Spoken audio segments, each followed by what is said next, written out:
औषध नाही, इंजेक्शन नाही, आता ऑपरेशन शिवाय पाठ आणि मानेच्या दुखण्यापासून आराम मिळवा. NC wellness centre, Naval petrol पंपासमोर, रेल्वे लाईन, सोलापूर. मंगळवेढा जिल्हा परिषद व पंचायत समिती निवडणुकीसाठी प्राप्त झालेल्या नामनिदर्शन पत्रांची छाननी प्रक्रिया येथील तहसीलदार कार्यालयात पार पडली. दरम्यान जिल्हा परिषद गटातून 10 तर पंचायत समिती गणातून 15 असे एकूण 25 अर्ज ऐवज झाले आहेत. तर शीला सचिन शिवशरण यांचा तीर्थक्षेत्र विकास आघाडीमधील अर्ज AB फॉर्म मधील नावात बदल असल्यामुळे AB फॉर्म हा बाद करण्यात आला, तर शीला शिवशरण यांचा अपक्ष अर्ज कायम राहिला आहे. तर फुलचंती गटातून शिवसेनेचा AB फॉर्म असून देखील शपथपत्रावर सही नसल्याने सूर्यवंशी यांचा अर्थ ऐवज ठरवण्यात आला आहे. यावेळी जिल्हा परिषदाच्या प्राप्त 62 पैकी 52 उमेदवारी अर्ज वैध तर 10 उमेदवारी अर्ज ऐवज ठरले. या पंचायत समितीत 120 पैकी 105 अर्ज वैध व 15 अर्ज ऐवज ठरले असल्याची माहिती निवडणूक निर्णय अधिकारी शिल्पा ओसवाल यांनी दिली आहे. आणि आता अवस्था अशी व्हायला लागली होती की मी बसत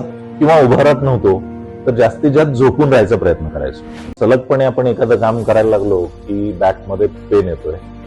सुरुवातीला मी त्याला इग्नोर करायचा प्रयत्न केला, त्याच्यानंतर मला जाणवलं की इग्नोर करून हे काही कमी होत नाही. या ट्रीटमेंटच्या दरम्यान मला कुठल्याही गोळ्या किंवा इंजेक्शन घेण्यासाठी सुचवलं गेलं नाही. मला पाठदुखीचा खूप त्रास होता. आयुष हॉस्पिटल जयसिंगपूरमध्ये दाखवलं, त्यांनी त्यावर मला सर्जरीचा सल्ला दिला. त्यामुळे मी आज साधारणपणे 90% पर्यंत रिलीफ आहे.